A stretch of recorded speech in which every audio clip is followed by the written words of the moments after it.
ఎర్రబెల్లి మెడకు phone tapping వచ్చు, అవసరమైతే నోటీసులు ఇచ్చి ఎంక్వైరీ చేసే ఛాన్స్. పాలకుర్తిలో విజిలెన్స్ అధికారి ఇంట్లో వార్ రూమ్ అట. అబ్బాబా, డైరెక్ట్ విజిలెన్స్ అధికారి ఇంట్లోనే అంట. పాలకుర్తిలో వార్ రూమ్, తర్వాత నోటీసులు ఇచ్చి. సో ఫోన్ ట్యాపింగ్ వచ్చు, మాజీ మంత్రి ఎర్రబెల్లి దయాకర్ రావు మెడకు బిగించుకుంటున్నట్టు కనిపిస్తున్నది. ఈ కేసులో అరెస్ట్ అయిన సస్పెండెడ్ డీఎస్పీ ప్రణీత్ రావు నుంచి విచారణాధికారులు కీలక వివరాలు రాబట్టినట్టే సమాచారం. పక్కగా ఆధారాలు సేకరించి ఆ తర్వాత సిఆర్పిసి 41 ప్రకారం నోటీసులు జారీ చేసి ఎర్రబెల్లి దయాకర్ రావును కూడా ప్రశ్నించాలని భావిస్తున్నట్టు ప్రచారం జరుగుతున్నది. కాగా మంగళవారం మీడియాతో మాట్లాడిన ఎర్రబెల్లి దయాకర్ రావు తనకు ప్రణీత్ రావు ఎవరో తెలియదని చెప్పడం గమనార్హం. పాలకుర్తిలో వార్ రూమ్ అట. ఎన్నికలకు ముందు బీఆర్ఎస్ లోని కీలక నేతలు బరిలో నిలిచిన పలు అసెంబ్లీ సెగ్మెంట్ లో ప్రణీత్ రావు పర్యవేక్షణలో వార్ రూమ్లు ఏర్పడినట్లుగా వెల్లడైంది. ఓ పోలీస్ అధికారి తెలిపిన వివరాల ప్రకారం ఎర్రబెల్లి దయాకర్ రావు పోటీ చేసిన పాలకుర్తి నియోజకవర్గంలో ప్రణీత్ రావు ఇలాగే వార్ రూమ్ ను పెట్టించినట్లు సమాచారం. విజిలెన్స్ విభాగంలో పనిచేసిన ఓ అధికారి ఇంట్లో దీన్ని ఏర్పాటు చేసినట్టు తెలిసింది. ఇలా ఏర్పాటు చేసిన వార్ రూమ్ నుంచి పాలకుర్తి స్థానానికి కాంగ్రెస్ అభ్యర్థిగా పోటీ చేసిన యశస్విని రెడ్డి, ఆమె అత్త ఝాన్సీ రెడ్డితో పాటు కాంగ్రెస్ పార్టీకి చెందిన పలువురు కీలక నేతల ఫోన్లను ప్రణీత్ రావు ట్యాప్ చేయించినట్టుగా ప్రచారం జరుగుతున్నది. సో ఇదంతా ఒక ఎత్తు అయితే చాలా అసెంబ్లీ నియోజకవర్గాలు జరిగినాయి. ఇది ఒక్కడ అసెంబ్లీ నియోజకవర్గంగా చాలా అసెంబ్లీ జరిగినాయి.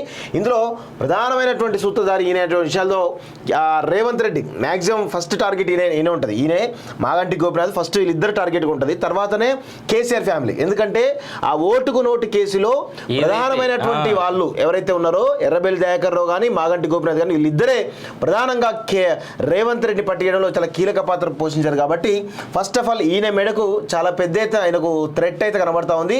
చేయాల్సిందే. ఎందుకంటే నిన్న క్లియర్గా ఆయన ఒక విషయం కూడా చెప్పడం జరిగింది. ఒకసారి దాన్ని కూడా మీకు చూపించడం ప్రయత్నం చేస్తాం మిత్రులారా. ఎందుకంటే నిన్న ఫోన్ టైప్ వ్యవహారం గురించి అడిగితే నాకు సంబంధం లేదు, అసలు నాకు సంబంధం లేదంటే ప్రణీత్ రావు ఎవరు తెలియదు అని అన్నావు అంటే నువ్వు అధికారంలో ఉన్నావు. ఇన్ని సంవత్సరాలు అంటే 10 ఏళ్ల నుంచి నువ్వు నీ ఆఫీస్ వాళ్ళు ఎవరు, నీ ఆఫీస్ బాసులు ఎవరు, నీ కింద పనిచేస్తాడు ఎవడో నీకు తెలియకుండా నువ్వు బతుకుతున్నావు అంటే నేను ఏమన్నా ఇక్కడ చూడండి అసలు ఎంత ఘోరం అంటే కిషన్ రెడ్డి గారు ఫోన్ ట్యాప్ అని చెప్పేసి ఆయన చెప్పడం జరిగింది. అదే విధంగా ఇటు రఘునందన్ రావు ఆరోపణ చేసినప్పుడు నా మీద సీఎం చేసిన పిటిషన్ పెట్టిందని నేను ప్రెస్ మీడియాల ద్వారా తెలవటం జరిగింది. నిన్నగా 10 రోజులు అవుతుంది నీ పేరు రావట్టి ఇప్పుడు స్పందిస్తున్నావు. ఆ శరణ్ చౌదరి నాకు ఎలాంటి సంబంధం లేదు, ఆయన ఎవరో కూడా తెలియదు నాకు. ఒక్క 2 లైన్లు విచారిస్తే అలా బీజేపీలో ఉండేది. నేను ఈ ల్యాండ్ దండాలు మోసాలు చేస్తానని పార్టీ వాళ్ళు హైకమాండ్ చెప్తే వాళ్ళు పార్టీ డాక్యుమెంట్స్ దొంగ డాక్యుమెంట్స్ ల్యాండ్ లేదంటే ఆ పోలీస్ కంప్లైంట్ లో కూడా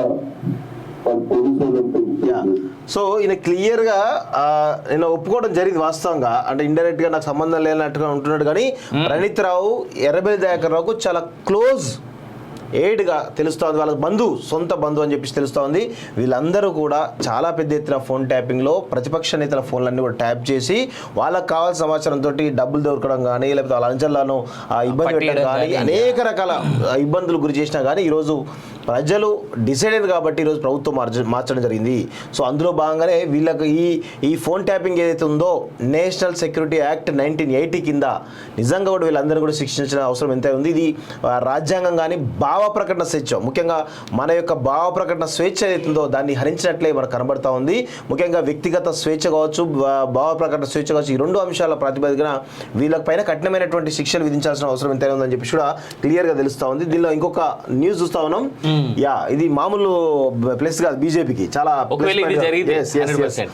బీజేపీలోకి సర్వే సత్యనారాయణ కంటోన్మెంట్ టికెట్ ఆశిస్తున్న కేంద్ర మాజీ మంత్రి సర్వే సత్యనారాయణ కాంగ్రెస్ నుంచి కమలం గుటికి వెళ్తున్నట్లు ప్రచారం జరుగుతున్నది. కంటోన్మెంట్ ఉప ఎన్నికల్లో బీజేపీ నుంచి పోటీ చేసేందుకు ప్రయత్నిస్తున్నట్టు తెలుస్తున్నది. గత కొన్ని రోజులుగా ఢిల్లీలోనే మకాం వేసిన ఆయన బీజేపీ అగ్రనేతలతో టచ్లోకి వెళ్ళినట్లు సమాచారం. గత అసెంబ్లీ ఎన్నికల్లో బీజేపీ నుంచి పోటీ చేసి ఓడిన శ్రీ గణేష్ నారాయణన్ ఇటీవల కాంగ్రెస్ తీర్థం పుచ్చుకున్నారు.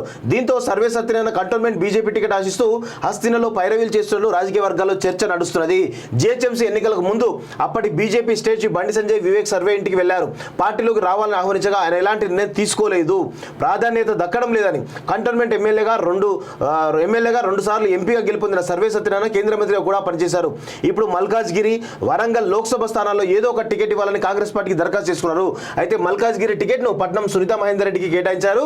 వరంగల్ టికెట్ దుమ్మాటి సాంబయ్య, సింగపూర్ ఇంద్రలో ఎవరికొకరికి ఇస్తారనేటువంటి ప్రచారం జరుగుతుంది. ఇటీవల ఢిల్లీ వెళ్లి సోనియా గాంధీ సైతం సర్వే కలిశారు. అయినా ఆశించిన ప్రాధాన్యత లభించకపోవడంతో బీజేపీలోకి వెళ్లేందుకు కేంద్ర మాజీ మంత్రి ప్రయత్నిస్తున్నట్లు సమాచారం. సర్వే బీజేపీలోకి వెళ్తే మల్కాజ్గిరి పార్లమెంట్ పరిధిలో ఆ పార్టీకి మరింత బలం చేకూరేటువంటి అవకాశం ఉందని రాజకీయ విశ్లేషకులు భావిస్తున్నారు. కంటోన్మెంట్తో అనుబంధం. సర్వే సత్యనారాయణ కంటోన్మెంట్ నివాసి 1985లో కంటోన్మెంట్ నుంచి ఎమ్మెల్యేగా గెలుపొందారు. 2004లో సిద్దిపేట ఎంపీగా, 2009లో మల్కాజ్గిరి గెలుపొందారు. అప్పుడు కేంద్ర మంత్రి కూడా అయ్యారు. 2018లో కంటోన్మెంట్ నుంచి కాంగ్రెస్ పార్టీ తరఫున పోటీ చేసి బీఆర్ఎస్ అభ్యర్థి సాయన్న చేతిలో ఓటమి పాలయ్యారు. గత అసెంబ్లీ ఎన్నికల్లో పోటీకి దూరంగా ఉన్నారు. ఇప్పుడు బీజేపీలో చేరి కంటోన్మెంట్ నుంచి పోటీ చేయాలని భావిస్తున్నట్లు సమాచారం మనకైతే కనబడతా ఉంది. అండ్ ఇది చూస్తే క్రిషాంక్ గడి మొహం ఏందో చూడాలి. మనోడుగా ఈయన సర్వే సత్యనారాయణ ఇలా మామ సర్వే సత్యనారాయణ ఈయన కల్లుడు అవుతాడు. ఈయన గనక బీజేపీలో జాయిన్ అయితే నిన్నదాకా బీజేపీని తిట్టిన క్రిషాంక్ గడి ముఖం ఏంది?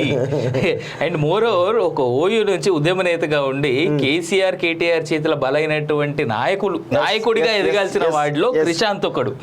మేము చాలా దగ్గరుండి చూసినాం మిత్రులారా ఈ విషయం. అయితే క్రిషాంక్ ఎంత మంచి వాగ్దాటి ఉన్నటువంటి వ్యక్తి అంటే మెచ్చుకోవాలి. మనం కొన్ని సందర్భాల్లో పాపం చూసి జాలి కూడా పడాలి అతన్ని. ఎంత మోసం చేసిరు ఆయన అయితే. అండ్ దీంట్లో ఇంకొక ఇంట్రెస్టింగ్ న్యూస్ ఏంటంటే రోజు మనం మాట్లాడుతున్నదే ఎవరెవరైతే ఈ తిరుపతి అన్న కావచ్చు, ప్రభాకర్ రావు కావచ్చు, లేదంటే ప్రణీత్ రావు కావచ్చు, వీళ్ళందరూ ఎవరైతే ఉన్నారో వాళ్ళు ఎంత దొంగ సొమ్ము సంపాదించారనే దాని మీద ఏసీబీ స్టార్ట్ చేస్తుంది. ఓన్లీ ఇప్పటి వరకు జరుగుతున్నది ఏంది? స్టేట్ గవర్నమెంట్, స్టేట్ పోలీస్ శాఖ మాత్రమే సీఎం రేవంత్ రెడ్డి గారి కన్సర్నల్లో వీళ్ళ ఫోన్ ట్యాపింగ్ అయింది, అంతవరకే ఎంక్వైరీ చేయండి అని అన్నారు. కానీ ఈ ఫోన్ ట్యాపింగ్ అంశం బయటకు వచ్చిన తర్వాత వీళ్ళు ఎంతమందిని బెదిరించారు, ఎంతమంది దగ్గర నుంచి డబ్బు, నగదు అండ్ ప్రైవేట్ ఆస్తులు, ల్యాండ్లు రాయించుకున్నారు ఏంది అనేటువంటి డీటెయిల్స్ కూడా ఒక్కొక్కటి అట్లీస్ట్ వాళ్ళ దగ్గర సంబంధాల నుంచి బయటపడుతున్నాయి కదా. ఇప్పుడు ఇదే భారీగా డబ్బు కొల్లగొట్టారన్న ఆరోపణలు వస్తున్న నేపథ్యంలో నిందితుల కస్టడీ పిటిషన్ పై నేడు విచారణ. నేను ఆల్రెడీ కోర్టు నుంచి వీళ్ళు సబ్మిట్ చేసిన తర్వాత కోర్టు నుంచి ఆర్డర్స్ కూడా తీసుకోవడం జరిగింది. And I'm pretty sure 3rd degrees కూడా ఆల్రెడీ స్టార్ట్ అయినాయి అని చెప్పేసి విన్నా నేనైతే పూర్తిగా. సో నాటి డీజీపీ కనుసన్నల్లోనే ట్యాపింగ్. అప్పటి హోమ్ మినిస్టర్ పైన చర్యలు తీసుకోవాలి. కుమార్ యాదవ్ అండ్ అంజన్ ప్రసాద్ ఆయన ఇంకొకరు ఇద్దరు మహేందర్ రెడ్డి ఇద్దరే. సో చాలా బలంగా ఈ టెలిఫోన్ ట్యాపింగ్ అనేటువంటి ఉచ్చు చాలా బలంగా చుట్టుకోబోతుంది అందరికి. చూడండి అసలు phone tapping A to Z phone సంభాషణలు దొంగచాటుగా ఎలా వింటారు? ఫోన్ ట్యాపింగ్ హాకింగ్ తేడా ఏంటి? చట్టంలో ఎలాంటి శిక్షలు ఉన్నాయి?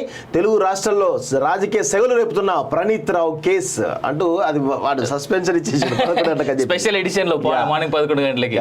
సో దృష్టి మళ్లించేందుకే ఇష్యూ. మీడియా యూట్యూబ్ ఛానళ్లకు కావాలనే ట్యాపింగ్ లీకులు, హామీల అమలు అంశాన్ని డైవర్ట్ చేసేందుకు ఇదంతా. ట్యాపింగ్ బాధితులపై చర్యలు తీసుకోవాలి. లోక్సభ ఎన్నికల తర్వాత బీజేపీలోకి Revanth Reddy, BRS working president KTR. ఇక్కడ ఒక్క మాట చాలా బలంగా ఇచ్చిన 2 స్టేట్మెంట్ చూడండి. మీడియా యూట్యూబ్ ఛానళ్లకు కావాలనే ట్యాపింగ్ లీకులు అంటే తప్పు చేసిరనే కదా. యూట్యూబ్ ఛానల్ అంటే లిటరల్ గా పిషా పడుతుంది ఎవరికి? కేటీఆర్ కి. యూట్యూబ్ ఛానల్ అంటే అధికారం కోల్పోవడంలో యూట్యూబ్ ఛానల్ పాత్ర స్పష్టంగా కనబడతా ఉంది. ఇప్పుడు వీళ్ళు చేస్తున్నటువంటి ఢిల్లీ లిక్కర్ స్కామ్ లో కవిత పాత్ర ప్రధానమైనటువంటి మీడియా కంటే కూడా యూట్యూబ్ ఛానల్ చేస్తున్నటువంటి స్టోరీస్ తోటి ప్రజలు ఎక్కువగా రీచ్ అవుతున్నారు. ఇప్పుడు ఫోన్ ట్యాపింగ్ అంశం కూడా కొత్త అంశాలు బయటకు వస్తున్న తరుణంలో మొత్తం యూట్యూబ్ లో ఉన్నటువంటి ఈ మాలాంటి సంస్థలు ఏవైతున్నాయో రోజుకు ఒక కథనం చాలా పెద్ద ఎత్తున వస్తున్నటువంటి నేపథ్యంలో వీళ్ళు తట్టుకోలేక ఉక్కిరి బిక్కిరి అవుతా ఉన్నారు. అసలు వీళ్ళు విషయం ఏంటంటే